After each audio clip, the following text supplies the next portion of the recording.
بسم الله.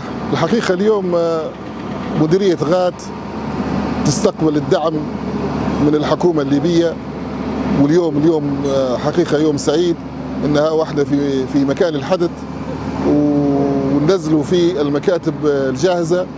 وهذا حشمنا في الحكومة، يعني انها تنظر للمناطق النائية لدعمها بجميع الامكانيات.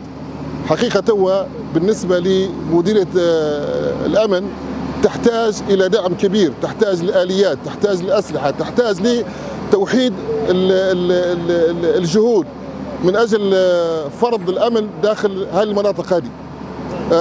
حقيقة نحيي الحكومة الليبية بهالدعم هذا، ونتمنى أنها تنظر نظرة أكبر من هذه وتدعم هذه المديريات، خاصة منطقة غات. وانتم معروفين منطقة غات كم تبعد عن طرابلس والشرق، يعني آلاف الكيلوات، يعني بقارب 2000 كيلو. يعني يفترض أن الحكومة يعني تزيد من العطاء وتزيد من اهتمامها بالامن. احنا افتقدنا الامن طوال السنين الماضيه، الناس على الطرقات حتى السفر ما عادش قدروا يسافروا. احنا نبوا ميزان عطاء ونبوا زياده، ماذا بينا يكون في بوابات في الطريق يتم دعمها بهذه المساكن الجاهزه، لان الافراد الامن وافراد الشرطه